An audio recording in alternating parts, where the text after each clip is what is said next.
بسم الله الرحمن الرحيم. ألف لام ميم. ذلك الكتاب لا ريب فيه هدى للمتقين الذين يؤمنون بالغيب ويقيمون الصلاة ومما رزقناهم ينفقون والذين يؤمنون بما أنزل إليك وما أنزل من قبلك وبالآخرة هم يوقنون أولئك على هدى من ربهم وأولئك هم المفلحون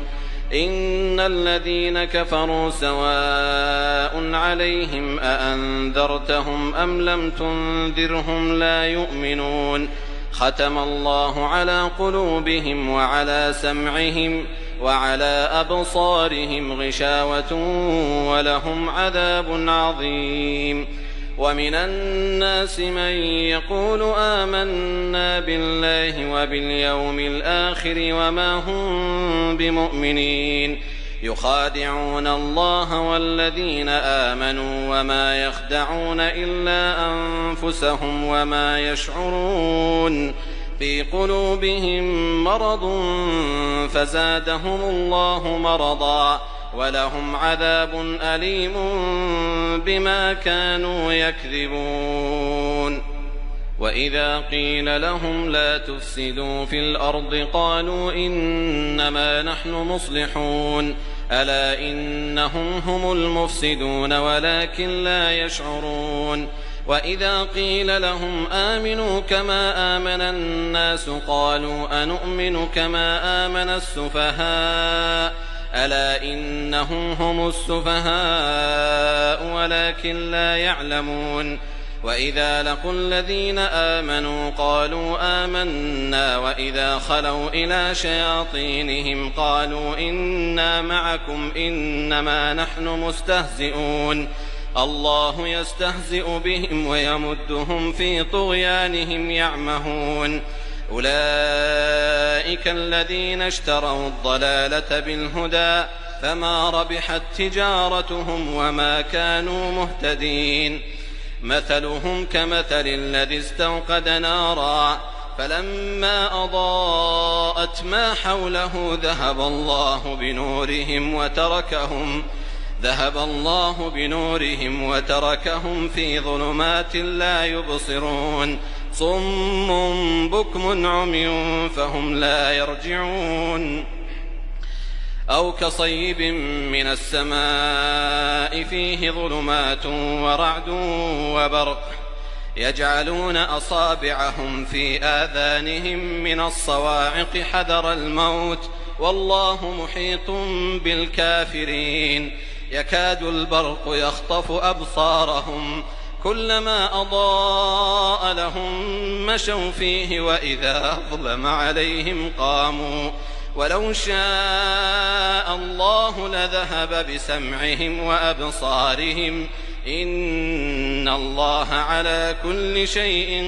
قدير يا أيها الناس اعبدوا ربكم الذي خلقكم والذين من قبلكم لعلكم تتقون الذي جعل لكم الأرض فراشا والسماء بناء وأنزل من السماء ماء فأخرج به من الثمرات رزقا لكم فلا تجعلوا لله أندادا وأنتم تعلمون وإن كنتم في ريب مما نزلنا على عبدنا فأتوا بسورة من مثله وادعوا شهداءكم من دون الله إن كنتم صادقين فإن لم تفعلوا ولن تفعلوا فاتقوا النار التي وقودها الناس والحجارة أعدت للكافرين وبشر الذين آمنوا وعملوا الصالحات أن لهم جنات تجري من تحتها الأنهار كلما رزقوا منها من ثمرة رزقا قالوا هذا الذي رزقنا من قبل وأتوا به متشابها ولهم فيها أزواج مطهرة وهم فيها خالدون. إن الله لا يستحيي أن يضرب مثلا ما بعوضة فما فوقها فأما الذين آمنوا فيعلمون أنه الحق من ربهم وأما الذين كفروا فيقولون ماذا أراد الله بهذا مثلا يضل به كثيرا ويهدي به كثيرا وما يضل به إلا الفاسقين الذين ينقضون عهد الله من بعد ميثاقه ويقطعون ما أمر الله به أن يوصل ويفسدون في الأرض أولئك هم الخاسرون. كيف تكفرون بالله وكنتم أمواتا فأحياكم ثم يميتكم ثم يحييكم ثم إليه ترجعون. هو الذي خلق لكم ما في الأرض جميعا ثم استوى إلى السماء فسواهن 7 سماوات وهو بكل شيء عليم. وإذ قال ربك للملائكة إني جاعل في الأرض خليفة قالوا أتجعل فيها من يفسد فيها ويسفك الدماء ونحن نسبح بحمدك ونقدس لك قال إني أعلم ما لا تعلمون. وعلم آدم الأسماء كلها ثم عرضهم على الملائكة فقال أنبئوني بأسماء هؤلاء إن كنتم صادقين. قالوا سبحانك لا علم لنا إلا ما علمتنا إنك أنت العليم الحكيم. قال يا آدم أنبئهم بأسمائهم فلما أنبأهم بأسمائهم قال ألم أقل لكم إني أعلم غيب السماوات والأرض وأعلم ما تبدون وما كنتم تكتمون. وإذ قلنا للملائكة اسجدوا لآدم فسجدوا إلا إبليس أبى واستكبر وكان من الكافرين. وقلنا يا آدم اسكن أنت وزوجك الجنة وكلا منها رغدا حيث شئتما ولا تقربا هذه الشجرة فتكونا من الظالمين. فأزلهما الشيطان عنها فأخرجهما مما كانا فيه وقلنا اهبطوا بعضكم لبعض عدو ولكم في الأرض مستقر ومتاع إلى حين. فتلقى آدم من ربه كلمات فتاب عليه إنه هو التواب الرحيم. قلنا اهبطوا منها جميعا فإما يأتينكم مني هدى فمن تبع هداي فلا خوف عليهم ولا هم يحزنون. والذين كفروا وكذبوا بآياتنا أولئك أصحاب النار هم فيها خالدون. يا بني إسرائيل اذكروا نعمتي التي أنعمت عليكم وأوفوا بعهدي أوف بعهدكم وإياي فارهبون. وآمنوا بما أنزلت مصدقا لما معكم ولا تكونوا أول كافر به ولا تشتروا بآياتي ثمنا قليلا وإياي فاتقون. ولا تلبسوا الحق بالباطل وتكتموا الحق وأنتم تعلمون. وأقيموا الصلاة وآتوا الزكاة واركعوا مع الراكعين. أتأمرون الناس بالبر وتنسون أنفسكم وأنتم تتلون الكتاب أفلا تعقلون. واستعينوا بالصبر والصلاة وإنها لكبيرة إلا على الخاشعين الذين يظنون أنهم ملاقو ربهم وأنهم إليه راجعون يا بني إسرائيل اذكروا نعمتي التي أنعمت عليكم وأني فضلتكم على العالمين واتقوا يوما لا تجزي نفس عن نفس شيئا ولا يقبل منها شفاعة ولا يؤخذ منها عدل ولا هم ينصرون وإذ نجيناكم من آل فرعون يسومونكم سوء العذاب يذبحون أبناءكم ويستحيون نساءكم وفي ذلكم بلاء من ربكم عظيم وإذ فرقنا بكم البحر فأنجيناكم وأغرقنا آل فرعون وأنتم تنظرون وإذ واعدنا موسى 40 ليلة ثم اتخذتم العجل من بعده وأنتم ظالمون ثم عفونا عنكم من بعد ذلك لعلكم تشكرون وإذ آتينا موسى الكتاب والفرقان لعلكم تهتدون وإذ قال موسى لقومه يا قوم إنكم ظلمتم أنفسكم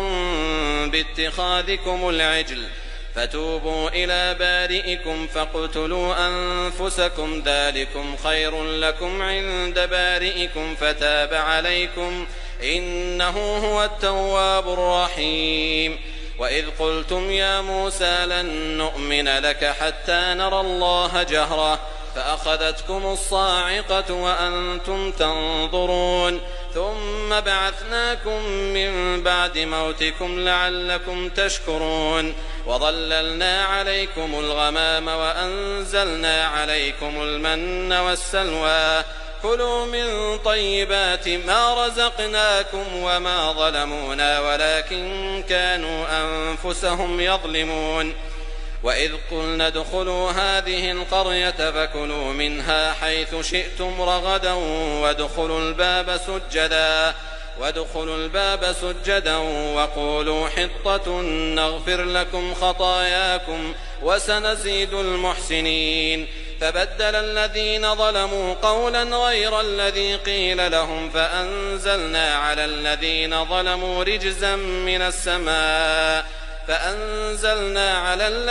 ظلموا رجزا من السماء بما كانوا يفسقون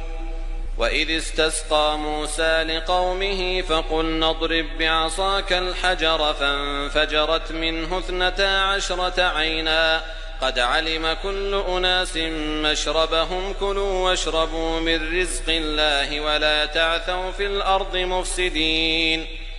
وإذ قلتم يا موسى لن نصبر على طعام واحد فادع لنا ربك يخرج لنا مما تنبت الأرض من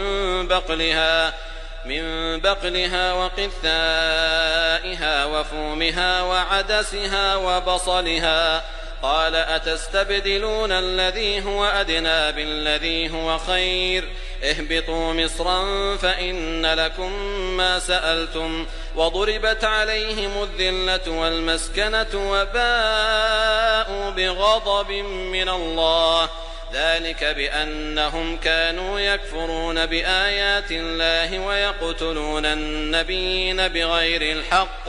ذلك بما عصوا وكانوا يعتدون إن الذين آمنوا والذين هادوا والنصارى والصابئين من آمن بالله واليوم الآخر وعمل صالحا فلهم أجرهم عند ربهم ولا خوف عليهم ولا هم يحزنون وإذ أخذنا ميثاقكم ورفعنا فوقكم الطور خذوا ما آتيناكم بقوة واذكروا ما فيه لعلكم تتقون ثم توليتم من بعد ذلك فلولا فضل الله عليكم ورحمته لكنتم من الخاسرين ولقد علمتم الذين اعتدوا منكم في السبت فقلنا لهم كونوا قردة خاسئين فجعلناها نكالا لما بين يديها وما خلفها وموعظة للمتقين. وإذ قال موسى لقومه إن الله يأمركم أن تذبحوا بقرة قالوا أتتخذنا هزوا قال أعوذ بالله أن أكون من الجاهلين قالوا ادع لنا ربك يبين لنا ما هي قال إنه يقول إنها بقرة لا فارض ولا بكر عوان بين ذلك فافعلوا ما تؤمرون قالوا ادع لنا ربك يبين لنا ما لونها قال إنه يقول إنها بقرة صفراء فاقع لونها تسر الناظرين قالوا ادع لنا ربك يبين لنا ما هي إن البقرة شابه علينا وإنا إن شاء الله لمهتدون قال إنه يقول إنها بقرة لا ذلول تثير الأرض ولا تسقي الحرث مسلمة لا شية فيها قالوا الآن جئت بالحق فذبحوها وما كادوا يفعلون وإذ قتلتم نفسا فادارأتم فيها والله مخرج ما كنتم تكتمون فقلنا اضربوه ببعضها كذلك يحيي الله الموتى ويريكم آياته لعلكم تعقلون ثم قست قلوبكم من بعد ذلك فهي كالحجارة أو أشد قسوة وإن من الحجارة لما يتفجر منه الأنهار وإن منها لما يشقق فيخرج منه الماء وإن منها لما يهبط من خشية الله وما الله بغافل عما تعملون أفتطمعون أن يؤمنوا لكم وقد كان فريق منهم يسمعون كلام الله ثم يحرفونه من بعد ما عقلوه وهم يعلمون وإذا لقوا الذين آمنوا قالوا آمنا وإذا خلا بعضهم إلى بعض قالوا أتحدثونهم بما فتح الله عليكم ليحاجوكم به عند ربكم أفلا تعقلون أولا يعلمون أن الله يعلم ما يسرون وما يعلنون ومنهم أميون لا يعلمون الكتاب إلا أماني وإن هم إلا يظنون فويل للذين يكتبون الكتاب بأيديهم ثم يقولون هذا من عند الله ليشتروا به ثمنا قليلا فويل لهم مما كتبت أيديهم وويل لهم مما يكسبون وقالوا لن تمسنا النار إلا أياما معدودة قل أتخذتم عند الله عهدا فلن يخلف الله عهده أم تقولون على الله ما لا تعلمون بلى من كسب سيئة وأحاطت به خطيئته فأولئك أصحاب النار هم فيها خالدون والذين آمنوا وعملوا الصالحات أولئك أصحاب الجنة هم فيها خالدون وإذ أخذنا ميثاق بني إسرائيل لا تعبدون إلا الله وبالوالدين إحسانا وذي القربى واليتامى والمساكين وقولوا للناس حسنا وأقيموا الصلاة وآتوا الزكاة ثم توليتم إلا قليلا منكم وأنتم معرضون وإذ أخذنا ميثاقكم لا تسفكون دماءكم ولا تخرجون أنفسكم من دياركم ثم أقررتم وأنتم تشهدون ثم أنتم هؤلاء تقتلون أنفسكم وتخرجون فريقا منكم من ديارهم من ديارهم تظاهرون عليهم بالإثم والعدوان وإن يأتوكم أسارى تفادوهم وهو محرم عليكم إخراجهم أفتؤمنون ببعض الكتاب وتكفرون ببعض فما جزاء من يفعل ذلك منكم إلا خزي في الحياة الدنيا ويوم القيامة يردون إلى أشد العذاب وما الله بغافل عما تعملون أولئك الذين اشتروا الحياة الدنيا بالآخرة فلا يخفف عنهم العذاب ولا هم ينصرون. ولقد آتينا موسى الكتاب وقفينا من بعده بالرسل وآتينا عيسى ابن مريم البينات وأيدناه بروح القدس أفكلما جاءكم رسول بما لا تهوى أنفسكم استكبرتم ففريقا كذبتم وفريقا تقتلون وقالوا قلوبنا غلف بل لعنهم الله بكفرهم فقليلا ما يؤمنون. ولما جاءهم كتاب من عند الله مصدق لما معهم وكانوا من قبل يستفتحون على الذين كفروا فلما جاءهم ما عرفوا كفروا به فلعنة الله على الكافرين. بئس ما اشتروا به أنفسهم أن يكفروا بما أنزل الله بغيا أن ينزل الله من فضله على من يشاء من عباده فباءوا بغضب على غضب وللكافرين عذاب مهين. وإذا قيل لهم آمنوا بما أنزل الله قالوا نؤمن بما أنزل علينا ويكفرون بما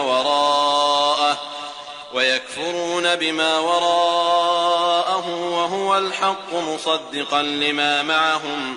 قل فلم تقتلون أنبياء الله من قبل إن كنتم مؤمنين.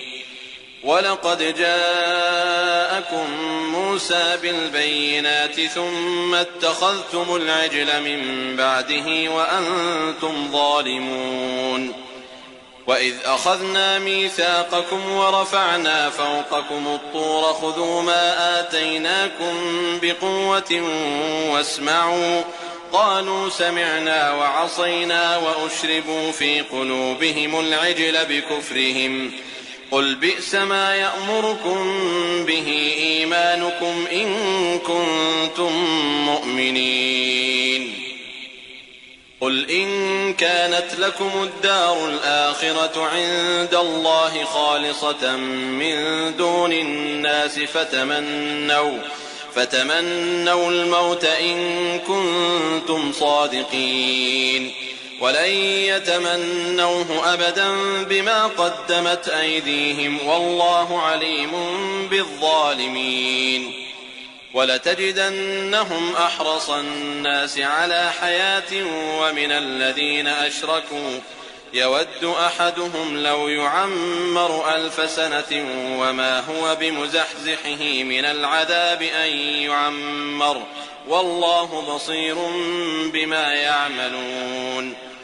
قل من كان عدوا لجبريل فإنه نزله على قلبك بإذن الله مصدقا لما بين يديه وهدى وبشرى للمؤمنين. من كان عدوا لله وملائكته ورسله وجبريل وميكال فإن الله عدو للكافرين. ولقد أنزلنا إليك آيات بينات وما يكفر بها إلا الفاسقون. أو كلما عاهدوا عهدا نبذه فريق منهم بل أكثرهم لا يؤمنون ولما جاءهم رسول من عند الله مصدق لما معهم نبذ فريق من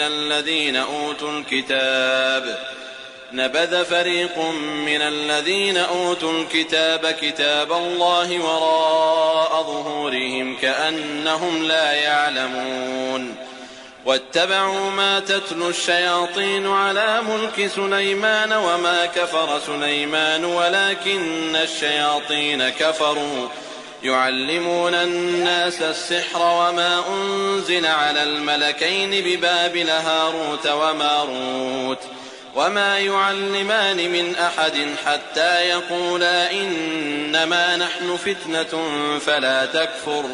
فيتعلمون منهما ما يفرقون به بين المرء وزوجه وما هم بضارين به من أحد إلا بإذن الله ويتعلمون ما يضرهم ولا ينفعهم ولقد علموا لمن اشتراه ما له في الآخرة من خلاق ولبئس ما شروا به أنفسهم لو كانوا يعلمون ولو أنهم آمنوا واتقوا لمثوبة من عند الله خير لو كانوا يعلمون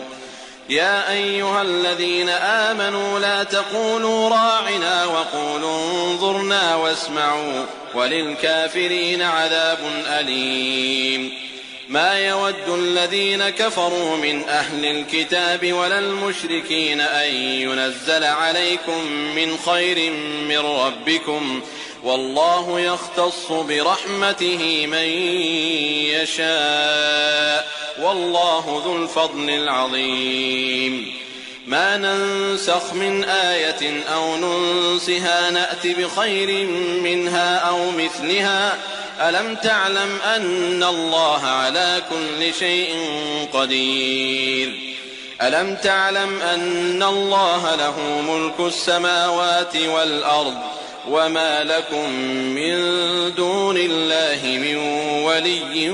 ولا نصير أم تريدون أن تسألوا رسولكم كما سئل موسى من قبل ومن يتبدل الكفر بالإيمان فقد ضل سواء السبيل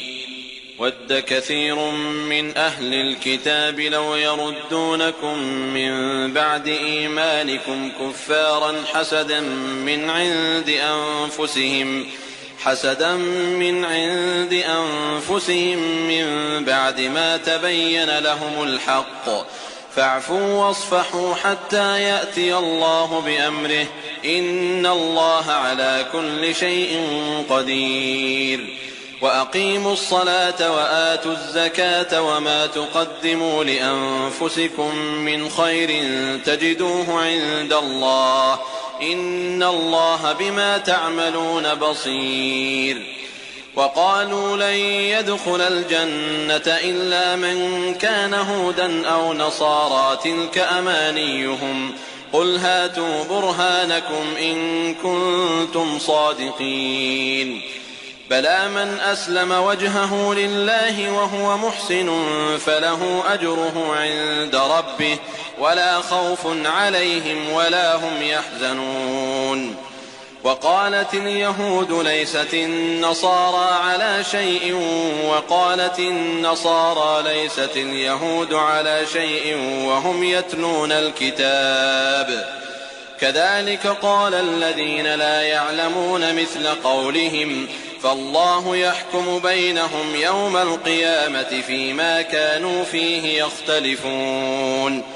ومن أظلم ممن منع مساجد الله أن يذكر فيها اسمه وسعى في خرابها أولئك ما كان لهم أن يدخلوها إلا خائفين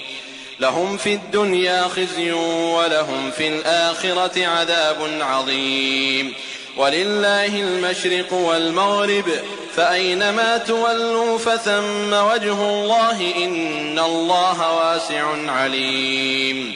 وقالوا اتخذ الله ولدا سبحانه بل له ما في السماوات والأرض كل له قانتون.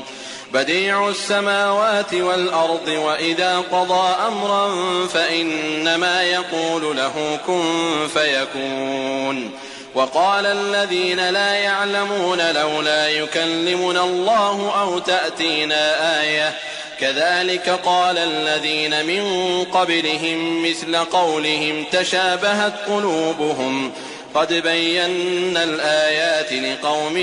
يوقنون.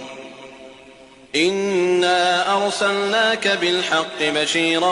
ونذيرا ولا تسأل عن أصحاب الجحيم. ولن ترضى عنك اليهود ولا النصارى حتى تتبع ملتهم قل إن هدى الله هو الهدى ولئن اتبعت أهواءهم بعد الذي جاءك من العلم ما لك من الله من ولي ولا نصير. الذين آتيناهم الكتاب يتلونه حق تلاوته أولئك يؤمنون به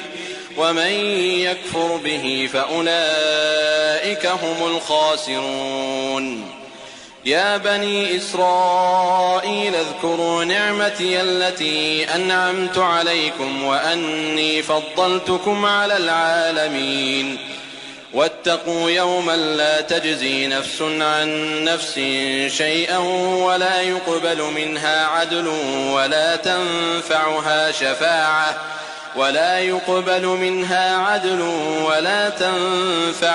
شفاعة ولا هم ينصرون. وإذ ابتلى إبراهيم ربه بكلمات فأتمهن قال إني جاعلك للناس إماما قال ومن ذريتي قال لا ينال عهد الظالمين.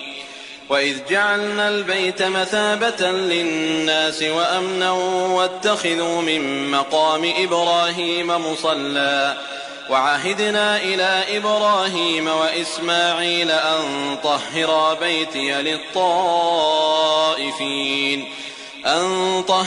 بيتي للطائفين والعاكفين والركع السجود. وإذ قال إبراهيم رب اجعل هذا بلدا آمنا وارزق أهله من الثمرات من آمن منهم بالله واليوم الآخر قال ومن كفر فأمتعه قليلا ثم أضطره إلى عذاب النار وبئس المصير. وإذ يرفع إبراهيم القواعد من البيت وإسماعيل ربنا تقبل منا إنك أنت السميع العليم ربنا واجعلنا مسلمين لك ومن ذريتنا أمة مسلمة لك وأرنا مناسكنا وتب علينا إنك أنت التواب الرحيم. ربنا وابعث فيهم رسولا منهم يتلو عليهم آياتك ويعلمهم الكتاب والحكمة ويزكيهم إنك أنت العزيز الحكيم. ومن يرغب عن ملة إبراهيم إلا من سفه نفسه ولقد اصطفيناه في الدنيا وإنه في الآخرة لمن الصالحين. إذ قال له ربه أسلم قال أسلمت لرب العالمين. ووصى بها إبراهيم بنيه ويعقوب يا بني إن الله اصطفى لكم الدين فلا تموتن إلا وأنتم مسلمون. أم كنتم شهداء إذ حضر يعقوب الموت إذ قال لبنيه ما تعبدون من بعدي قالوا نعبد إلهك وإله آبائك إبراهيم وإسماعيل وإسحاق إلها واحدا ونحن له مسلمون تلك أمة قد خلت لها ما كسبت ولكم ما كسبتم ولا تسألون عما كانوا يعملون وقالوا كونوا هودا أو نصارى تهتدوا قل بل ملة إبراهيم حنيفا وما كان من المشركين قولوا آمنا بالله وما أنزل إلينا وما أنزل إلى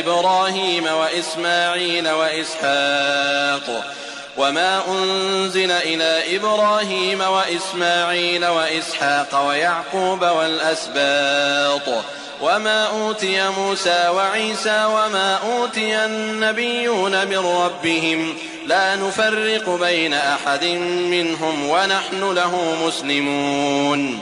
فإن آمنوا بمثل ما آمنتم به فقد اهتدوا وإن تولوا فإنما هم في شقاق فسيكفيكهم الله وهو السميع العليم صبغة الله ومن أحسن من الله صبغة ونحن له عابدون قل أتحاجوننا في الله وهو ربنا وربكم ولنا أعمالنا ولكم أعمالكم ونحن له مخلصون أم تقولون إن إبراهيم وإسماعيل وإسحاق ويعقوب والأسباط كانوا هودا أو نصارى قل أأنتم أعلم أم الله ومن أظلم ممن كتم شهادة عنده من الله وما الله بغافل عما تعملون تلك أمة قد خلت لها ما كسبت ولكم ما كسبتم ولا تسألون عما كانوا يعملون سيقول السفهاء من الناس ما ولاهم عن قبلتهم التي كانوا عليها قل لله المشرق والمغرب يهدي من يشاء إلى صراط مستقيم وكذلك جعلناكم أمة وسطا لتكونوا شهداء على الناس ويكون الرسول عليكم شهيدا وما جعلنا القبلة التي كنت عليها إلا لنعلم من يتبع الرسول ممن ينقلب على عقبيه وإن كانت لكبيرة إلا على الذين هدى الله وما كان الله ليضيع إيمانكم إن الله بالناس لرءوف رحيم قد نرى تقلب وجهك في السماء فلنولينك قبلة ترضاها فول وجهك شطر المسجد الحرام وحيث ما كنتم فولوا وجوهكم شطره وإن الذين أوتوا الكتاب ليعلمون أنه الحق من ربهم وما الله بغافل عما يعملون ولئن أتيت الذين أوتوا الكتاب بكل آية ما تبعوا قبلتك وما أنت بتابع قبلتهم وما بعضهم بتابع قبلة بعض ولئن اتبعت أهواءهم من بعد ما جاءك من العلم إنك إذا لمن الظالمين الذين آتيناهم الكتاب يعرفونه كما يعرفون أبناءهم وإن فريقا منهم ليكتمون الحق وهم يعلمون الحق من ربك فلا تكونن من الممترين ولكل وجهة هو موليها فاستبقوا الخيرات أينما تكونوا يأت بكم الله جميعا إن الله على كل شيء قدير ومن حيث خرجت فول وجهك شطر المسجد الحرام وإنه للحق من ربك وما الله بغافل عما تعملون ومن حيث خرجت فول وجهك شطر المسجد الحرام وحيث ما كنتم فولوا وجوهكم شطره لئلا يكون للناس عليكم حجة إلا الذين ظلموا منهم فلا تخشوهم واخشوني ولأتم نعمتي عليكم ولعلكم تهتدون كما أرسلنا فيكم رسولا منكم يتلو عليكم آياتنا ويزكيكم ويعلمكم الكتاب والحكمة ويعلمكم ما لم تكونوا تعلمون فاذكروني أذكركم واشكروا لي ولا تكفرون يا أيها الذين آمنوا استعينوا بالصبر والصلاة إن الله مع الصابرين ولا تقولوا لمن يقتل في سبيل الله أموات بل أحياء ولكن لا تشعرون ولنبلونكم بشيء من الخوف والجوع ونقص من الأموال والأنفس والثمرات وبشر الصابرين الذين إذا أصابتهم مصيبة قالوا إنا لله وإنا إليه راجعون أولئك عليهم صلوات من ربهم ورحمة وأولئك هم المهتدون إن الصفا والمروة من شعائر الله فمن حج البيت أو اعتمر فلا جناح عليه أن يطوف بهما ومن تطوع خيرا فإن الله شاكر عليم إن الذين يكتمون ما أنزلنا من البينات والهدى من بعد ما بيناه للناس في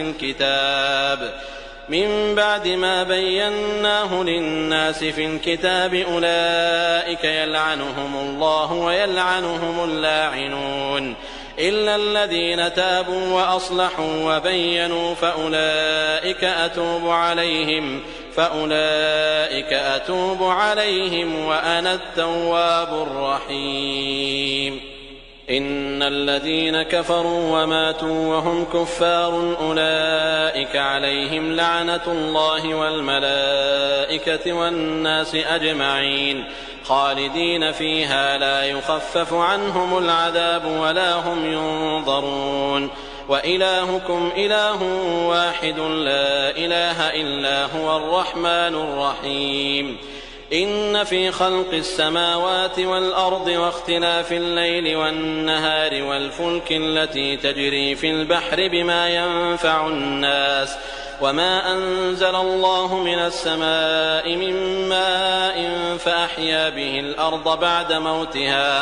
فأحيا به الأرض بعد موتها وبث فيها من كل دابة وتصريف الرياح والسحاب المسخر بين السماء والأرض لآيات لقوم يعقلون ومن الناس من يتخذ من دون الله أندادا يحبونهم كحب الله والذين آمنوا أشد حبا لله ولو يرى الذين ظلموا إذ يرون العذاب أن القوة لله جميعا وأن الله شديد العذاب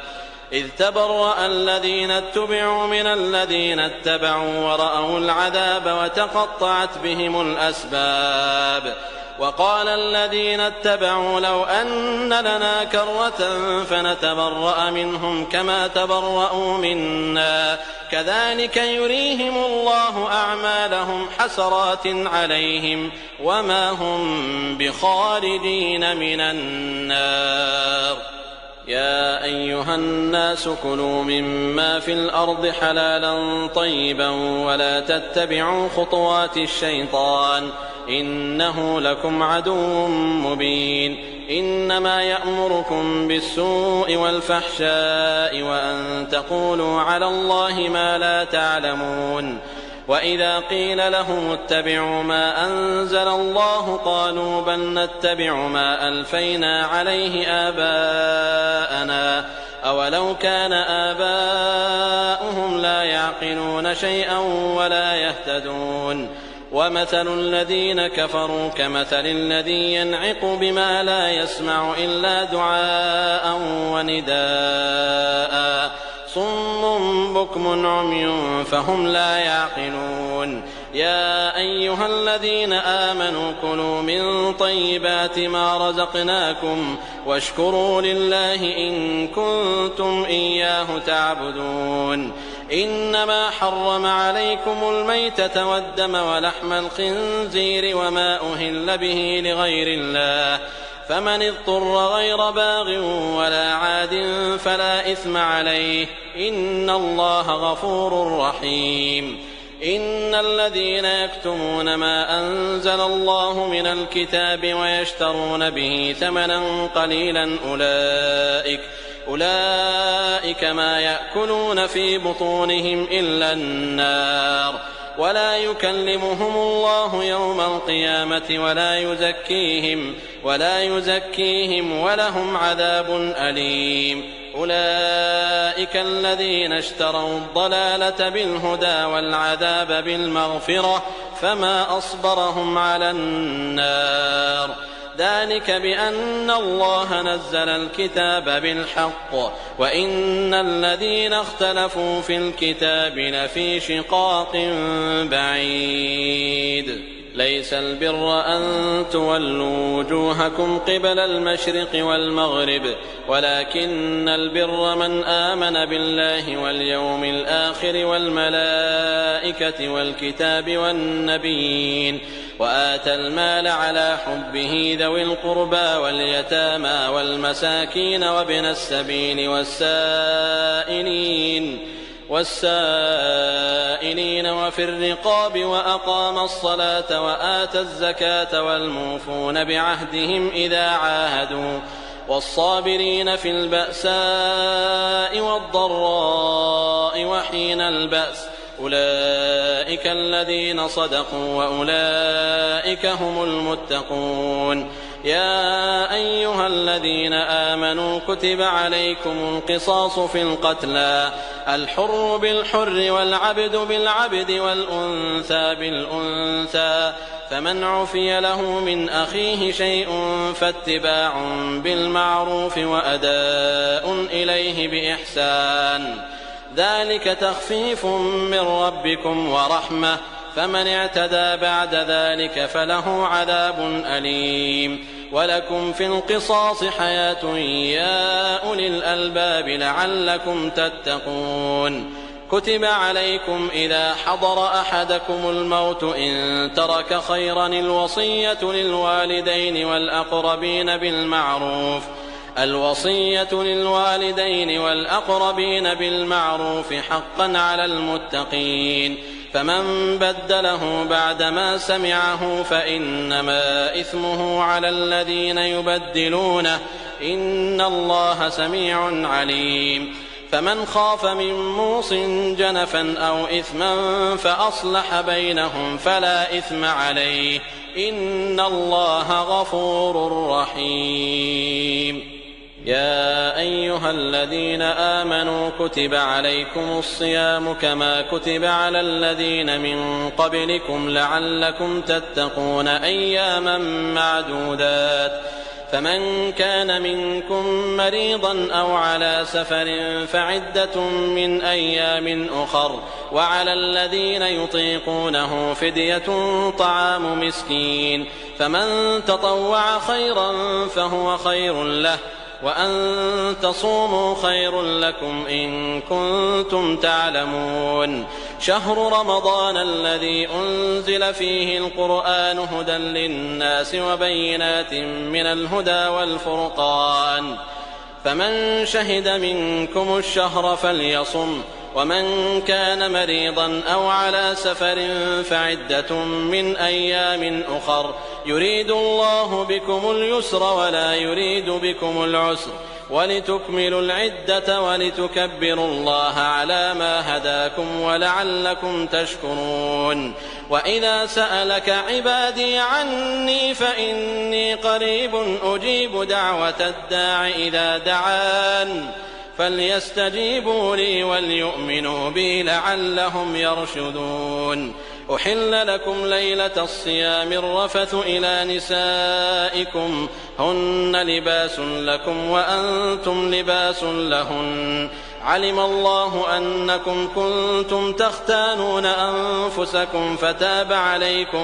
فتاب عليكم وعفى عنكم فالآن باشروهن وابتغوا ما كتب الله لكم وكلوا واشربوا حتى يتبين لكم الخيط الأبيض من الخيط الأسود من الفجر ثم أتموا الصيام إلى الليل ولا تباشروهن وأنتم عاكفون في المساجد تلك حدود الله فلا تقربوها كذلك يبين الله آياته للناس لعلهم يتقون.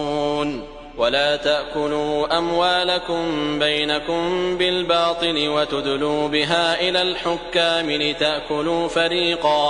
لتأكلوا فريقا من أموال الناس بالإثم وأنتم تعلمون. يسألونك عن الأهلة قل هي مواقيت للناس والحج وليس البر بأن تأتوا البيوت من ظهورها ولكن البر من اتقى وأتوا البيوت من أبوابها واتقوا الله لعلكم تفلحون. وقاتلوا في سبيل الله الذين يقاتلونكم ولا تعتدوا إن الله لا يحب المعتدين. واقتلوهم حيث ثقفتموهم وأخرجوهم من حيث أخرجوكم والفتنة أشد من القتل ولا تقاتلوهم عند المسجد الحرام حتى يقاتلوكم فيه فإن قاتلوكم فاقتلوهم كذلك جزاء الكافرين فإن انتهوا فإن الله غفور رحيم.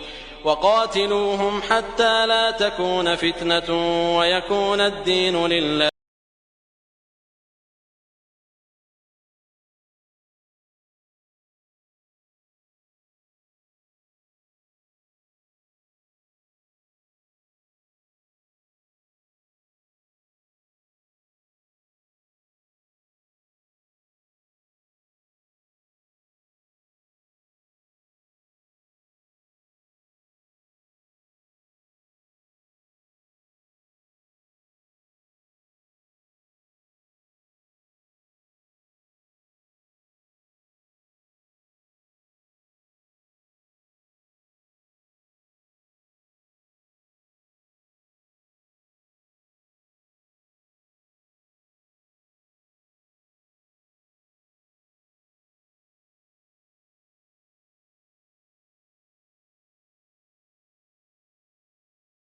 فإذا أمنتم فمن تمتع بالعمرة إلى الحج فما استيسر من الهدي فمن لم يجد فصيام 3 أيام في الحج و7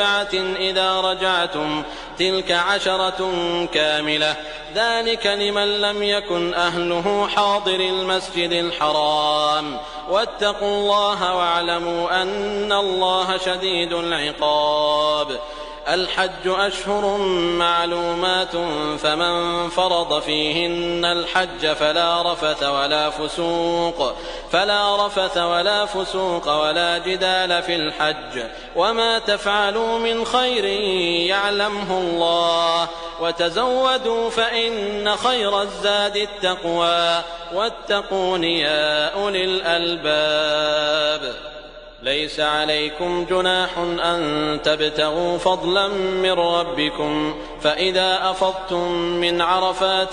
فاذكروا الله عند المشعر الحرام واذكروه كما هداكم وإن كنتم من قبله لمن الضالين ثم أفيضوا من حيث أفاض الناس واستغفروا الله إن الله غفور رحيم. فإذا قضيتم مناسككم فاذكروا الله كذكركم آباءكم أو أشد ذكرا فمن الناس من يقول ربنا آتنا في الدنيا وما له في الآخرة من خلاق ومنهم من يقول ربنا آتنا في الدنيا حسنة وفي الآخرة حسنة وقنا عذاب النار أولئك لهم نصيب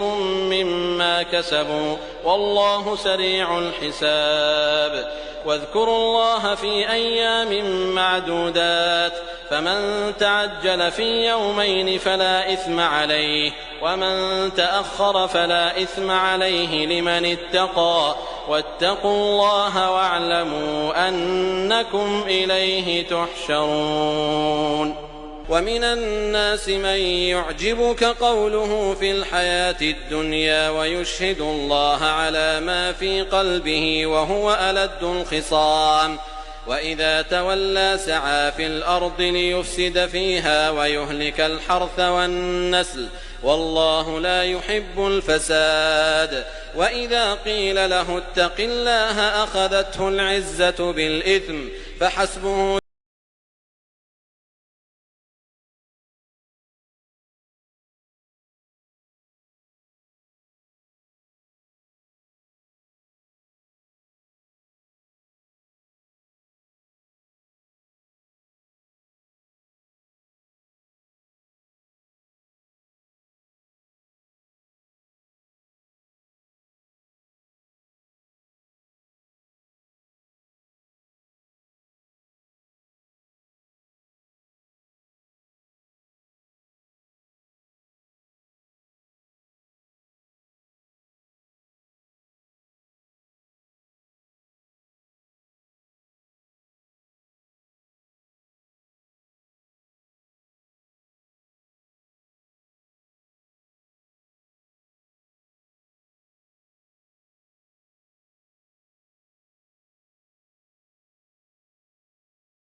بينهم فهدى الله الذين آمنوا لما اختلفوا فيه من الحق بإذنه والله يهدي من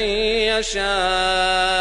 إلى صراط مستقيم أم حسبتم أن تدخلوا الجنة ولما يأتكم مثل الذين خلوا من قبلكم مستهم البأساء والضراء وزلزلوا حتى يقول الرسول والذين آمنوا معه متى نصر الله ألا إن نصر الله قريب يسألونك ماذا ينفقون قل ما أنفقتم من خير فللوالدين والأقربين واليتامى والمساكين وابن السبيل وما تفعلوا من خير فإن الله به عليم كتب عليكم القتال وهو كره لكم وعسى أن تكرهوا شيئا وهو خير لكم وعسى أن تحبوا شيئا وهو شر لكم والله يعلم وأنتم لا تعلمون يسألونك عن الشهر الحرام قتال فيه قل قتال فيه كبير وصد عن سبيل الله وكفر به والمسجد الحرام وإخراج أهله منه أكبر عند الله والفتنة أكبر من القتل ولا يزالون يقاتلونكم حتى يردوكم عن دينكم إن استطاعوا ومن يرتدد منكم عن دينه فيمت وهو كافر فأولئك حبطت أعمالهم في الدنيا والآخرة وأولئك أصحاب النار هم فيها خالدون. إن الذين آمنوا والذين هاجروا وجاهدوا في سبيل الله أولئك يرجون رحمة الله والله غفور رحيم. يسألونك عن الخمر والميسر قل فيهما إثم كبير ومنافع للناس وإثمهما أكبر من نفعهما ويسألونك ماذا ينفقون قل العفو كذلك يبين الله لكم الآيات لعلكم تتفكرون في الدنيا والآخرة. ويسألونك عن اليتامى قل إصلاح لهم خير وإن تخالطوهم فإخوانكم والله يعلم المفسد من المصلح ولو شاء الله لأعنتكم إن الله عزيز حكيم. ولا تنكحوا المشركات حتى يؤمن ولأمة مؤمنة خير من مشركة ولو أعجبتكم ولا تنكحوا المشركين حتى يؤمنوا ولعبد مؤمن خير من مشرك ولو أعجبكم أولئك يدعون إلى النار والله يدعو إلى الجنة والمغفرة بإذنه ويبين آياته للناس لعلهم يتذكرون. ويسألونك عن المحيض قل هو أذى فاعتزلوا النساء في المحيض ولا تقربوهن حتى يطهرن فإذا تطهرن فأتوهن من حيث أمركم الله إن الله يحب التوابين ويحب المتطهرين. نساؤكم حرث لكم فأتوا حرثكم أنى شئتم وقدموا لأنفسكم واتقوا الله واعلموا أنكم ملاقوه وبشر المؤمنين. ولا تجعلوا الله عرضة لأيمانكم أن تبروا وتتقوا وتصلحوا بين الناس والله سميع عليم. لا يؤاخذكم الله باللغو في أيمانكم ولكن يؤاخذكم بما كسبت قلوبكم والله غفور حليم. للذين يؤلون من نسائهم تربص 4 أشهر فإن فاءوا فإن الله غفور رحيم. وإن عزموا الطلاق فإن الله سميع عليم. والمطلقات يتربصن بأنفسهن 3 قروء ولا يحل لهن أن يكتمن ما خلق الله في أرحامهن إن كن يؤمن بالله واليوم الآخر وبعولتهن أحق بردهن في ذلك إن أرادوا إصلاحا ولهن مثل الذي عليهن بالمعروف وللرجال عليهن درجة والله عزيز حكيم. الطلاق 2 فإمساك بمعروف أو تسريح بإحسان. ولا يحل لكم أن تأخذوا مما آتيتموهن شيئا إلا أن يخافا ألا يقيما حدود الله فإن خفتم ألا يقيما حدود الله فلا جناح عليهما فيما افتدت به تلك حدود الله فلا تعتدوها ومن يتعد حدود الله فأولئك هم الظالمون. فإن طلقها فلا تحل له من بعد حتى تنكح زوجا غيره فإن طلقها فلا جناح عليهما أن يتراجعا إن ظنا أن يقيما حدود الله وتلك حدود الله يبينها لقوم يعلمون. وإذا طلقتم النساء فبلغن أجلهن فأمسكوهن بمعروف أو سرحوهن بمعروف ولا تمسكوهن ضرارا لتعتدوا ومن يفعل ذلك فقد ظلم نفسه ولا تتخذوا آيات الله هزوا واذكروا نعمة الله عليكم وما أنزل عليكم من الكتاب والحكمة يعظكم به واتقوا الله واعلموا أن الله بكل شيء عليم. وإذا طلقتم النساء فبلغن أجلهن فلا تعضلوهن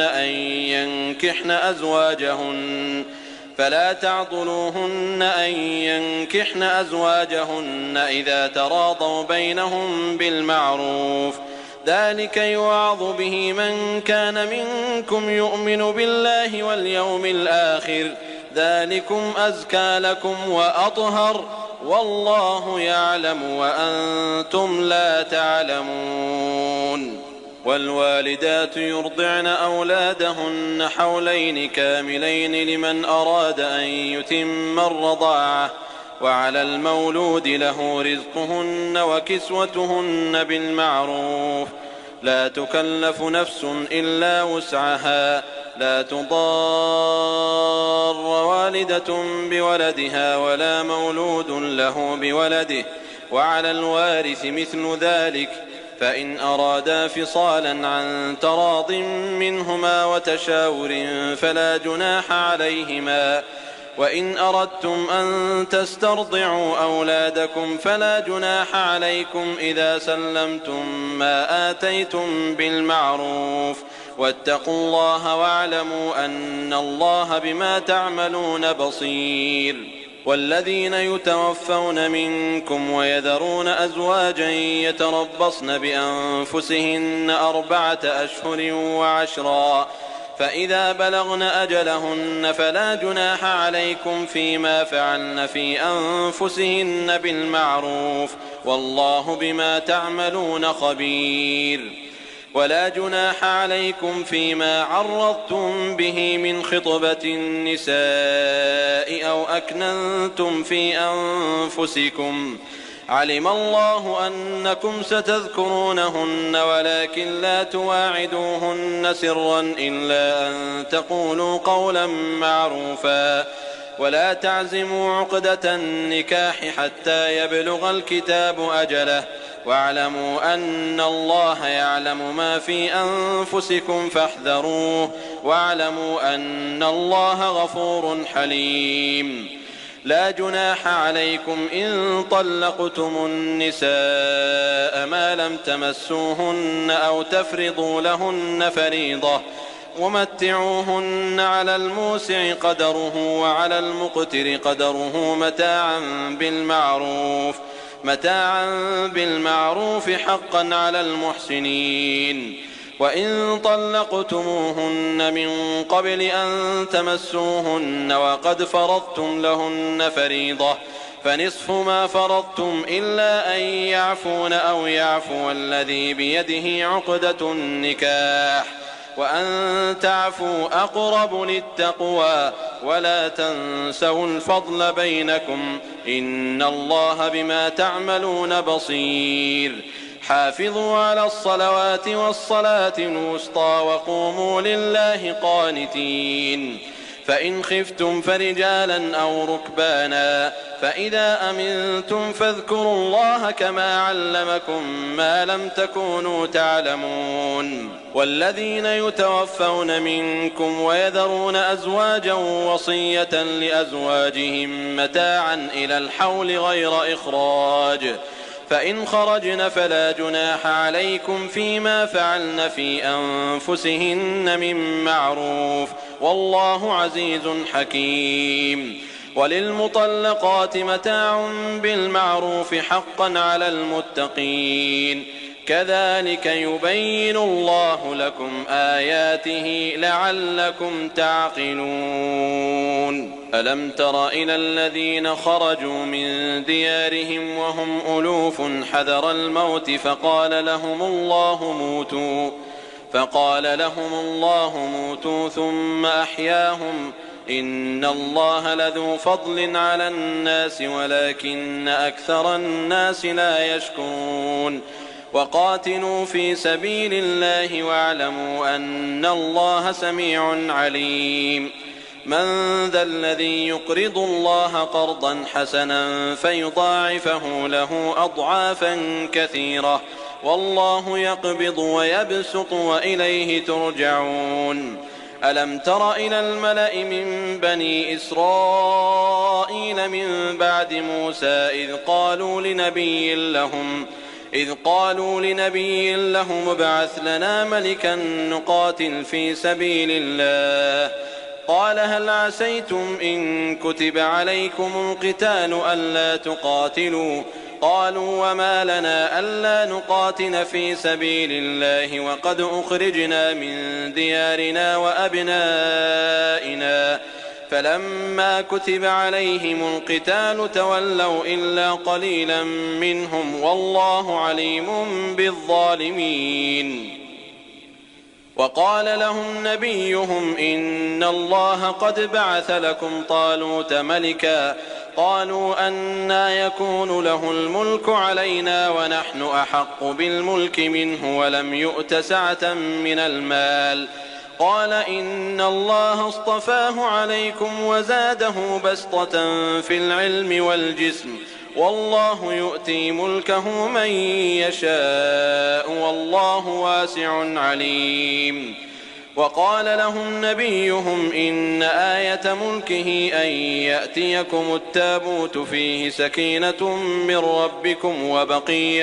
وبقية مما ترك آل موسى وآل هارون تحمله الملائكة إن في ذلك لآية لكم إن كنتم مؤمنين فلما فصل طالوت بالجنود قال إن الله مبتليكم بنهر فمن شرب منه فليس مني ومن لم يطعمه فإنه مني إلا من اغترف غرفة بيده فشربوا منه إلا قليلا منهم فلما جاوزه هو والذين آمنوا معه قالوا لا طاقة لنا اليوم بجالوت وجنوده قال الذين يظنون أنهم ملاقو الله كم من فئة قليلة غلبت فئة كثيرة بإذن الله والله مع الصابرين ولما برزوا لجالوت وجنوده قالوا ربنا أفرغ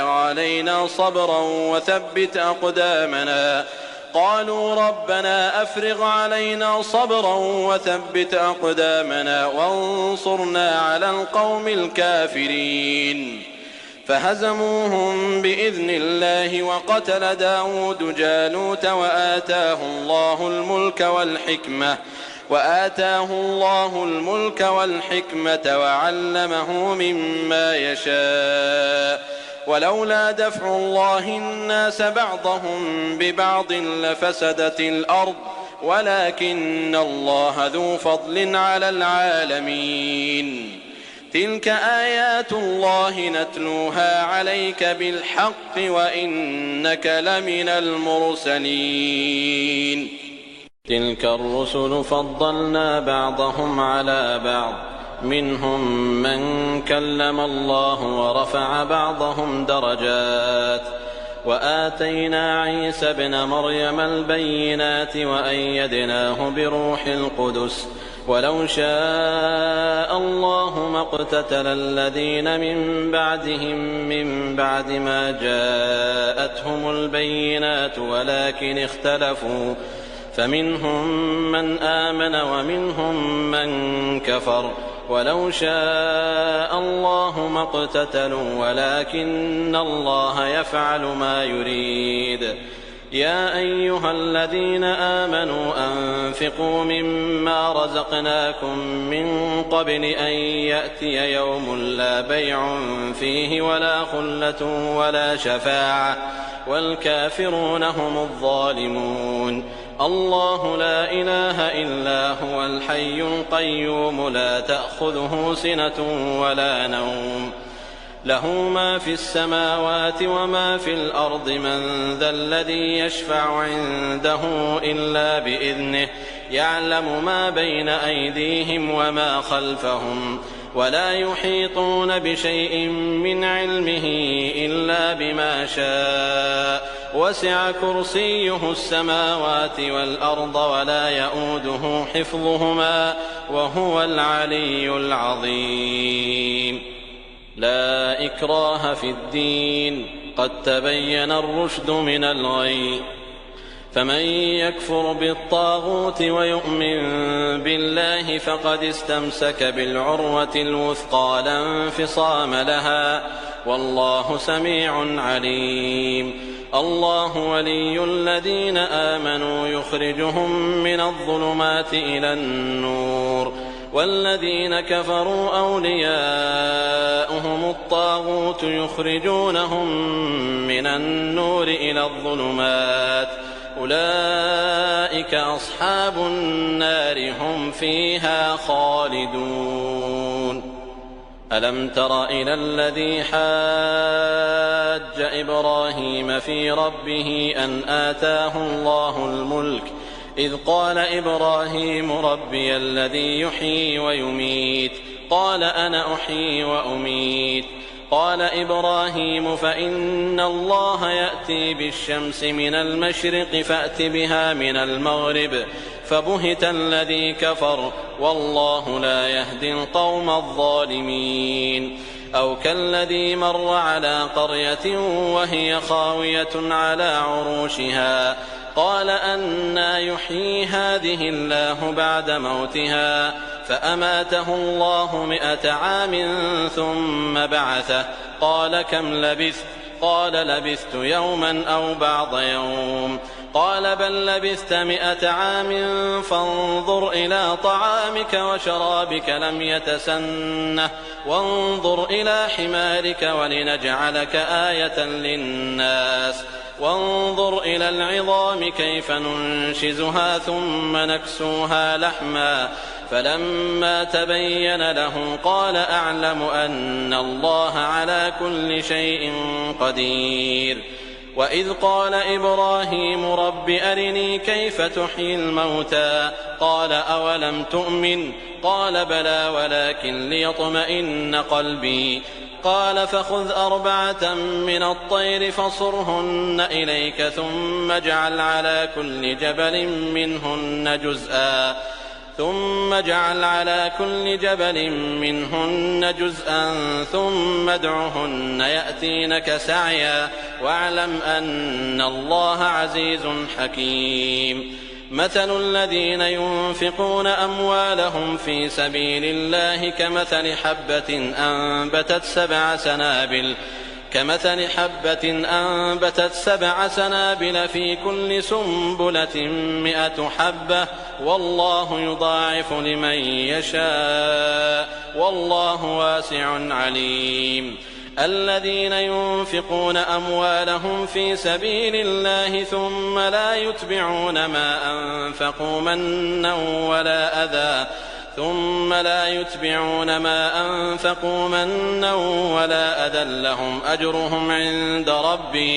لهم أجرهم عند ربهم ولا خوف عليهم ولا هم يحزنون قول معروف ومغفرة خير من صدقة يتبعها أذى والله غني حليم يا أيها الذين آمنوا لا تبطلوا صدقاتكم بالمن والأذى كالذي ينفق ماله رئاء الناس ولا يؤمن بالله واليوم الآخر فمثله كمثل صفوان عليه تراب فأصابه وابل فتركه صلدا لا يقدرون على شيء مما كسبوا والله لا يهدي القوم الكافرين ومثل الذين ينفقون أموالهم ابتغاء مرضات الله وتثبيتا من أنفسهم كمثل جنة بربوة أصابها وابل فآتت أكلها ضعفين فإن لم يصبها وابل فطل والله بما تعملون بصير. أيود أحدكم أن تكون له جنة من نخيل وأعناب تجري من تحتها الأنهار له فيها من كل الثمرات وأصابه الكبر وله ذرية ضعفاء فأصابها إعصار فيه نار فاحترقت كذلك يبين الله لكم الآيات لعلكم تتفكرون. يا أيها الذين آمنوا أنفقوا من طيبات ما كسبتم ومما أخرجنا لكم من الأرض ولا تيمموا الخبيث منه تنفقون ولستم بآخذيه إلا أن تغمضوا فيه واعلموا أن الله غني حميد. الشيطان يعدكم الفقر ويأمركم بالفحشاء والله يعدكم مغفرة منه وفضلا والله واسع عليم. يؤتي الحكمة من يشاء ومن يؤت الحكمة فقد أوتي خيرا كثيرا وما يذكر إلا أولو الألباب. وما أنفقتم من نفقة أو نذرتم من نذر فإن الله يعلمه وما للظالمين من أنصار. إن تبدوا الصدقات فنعما هي وإن تخفوها وتؤتوها الفقراء فهو خير لكم ويكفر عنكم من سيئاتكم والله بما تعملون خبير. ليس عليك هداهم ولكن الله يهدي من يشاء وما تنفقوا من خير فلأنفسكم وما تنفقون إلا ابتغاء وجه الله وما تنفقوا من خير يوفى إليكم وأنتم لا تظلمون. للفقراء الذين أحصروا في سبيل الله لا يستطيعون ضربا في الأرض يحسبهم الجاهل أغنياء من التعفف تعرفهم بسيماهم لا يسألون الناس إلحافا وما تنفقوا من خير فإن الله به عليم. الذين ينفقون أموالهم بالليل والنهار سرا وعلانية فلهم أجرهم عند ربهم ولا خوف عليهم ولا هم يحزنون. الذين يأكلون الربا لا يقومون إلا كما يقوم الذي يتخبطه الشيطان من المس ذلك بأنهم قالوا إنما البيع مثل الربا وأحل الله البيع وحرم الربا فمن جاءه موعظة من ربه فانتهى فله ما سلف وأمره إلى الله ومن عاد فأولئك أصحاب النار هم فيها خالدون. يمحق الله الربا ويربي الصدقات والله لا يحب كل كفار أثيم. إن الذين آمنوا وعملوا الصالحات وأقاموا الصلاة وآتوا الزكاة لهم أجرهم عند ربهم ولا خوف عليهم ولا هم يحزنون. يا أيها الذين آمنوا اتقوا الله وذروا ما بقي من الربا إن كنتم مؤمنين فإن لم تفعلوا فأذنوا بحرب من الله ورسوله وإن تبتم فلكم رؤوس أموالكم لا تظلمون ولا تظلمون. وإن كان ذو عسرة فنظرة إلى ميسرة وأن تصدقوا خير لكم إن كنتم تعلمون. واتقوا يوما ترجعون فيه إلى الله ثم توفى كل نفس ما كسبت وهم لا يظلمون. يا أيها الذين آمنوا إذا تداينتم بدين إلى أجل مسمى فاكتبوه وليكتب بينكم كاتب بالعدل ولا يأب كاتب أن يكتب كما علمه الله فليكتب وليملل الذي عليه الحق وليتق الله ربه ولا يبخس منه شيئا فإن كان الذي عليه الحق سفيها أو ضعيفا أو لا يستطيع أن يمل هو فليملل وليه بالعدل واستشهدوا شهيدين من رجالكم فإن لم يكونا رجلين فرجل وامرأتان ممن ترضون من الشهداء أن تضل إحداهما فتذكر إحداهما الأخرى ولا يأبى الشهداء إذا ما دعوا ولا تسأموا أن تكتبوه صغيرا أو كبيرا إلى أجله ذلكم أقسط عند الله وأقوم للشهادة وأدنى ألا ترتابوا إلا أن تكون تجارة حاضرة تديرونها بينكم فليس عليكم جناح ألا تكتبوها وأشهدوا إذا تبايعتم ولا يضار كاتب ولا شهيد وإن تفعلوا فإنه فسوق بكم واتقوا الله ويعلمكم الله والله بكل شيء عليم. وإن كنتم على سفر ولم تجدوا كاتبا فرهان مقبوضة فإن أمن بعضكم بعضا فليؤد الذي اؤتمن أمانته وليتق الله ربه ولا تكتموا الشهادة ومن يكتمها فإنه آثم قلبه والله بما تعملون عليم. لله ما في السماوات وما في الأرض وإن تبدوا ما في أنفسكم أو تخفوه يحاسبكم به الله فيغفر لمن يشاء ويعذب من يشاء والله على كل شيء قدير. آمن الرسول بما أنزل إليه من ربه والمؤمنون كل آمن بالله وملائكته وكتبه ورسله لا نفرق بين أحد من رسله وقالوا سمعنا وأطعنا غفرانك ربنا وإليك المصير. لا يكلف الله نفسا إلا وسعها لها ما كسبت وعليها ما اكتسبت ربنا لا تؤاخذنا إن نسينا أو أخطأنا ربنا ولا تحمل علينا إصرا كما حملته على الذين من قبلنا ربنا ولا تحملنا ما لا طاقة لنا به واعف عنا واغفر لنا وارحمنا أنت مولانا فانصرنا على القوم الكافرين.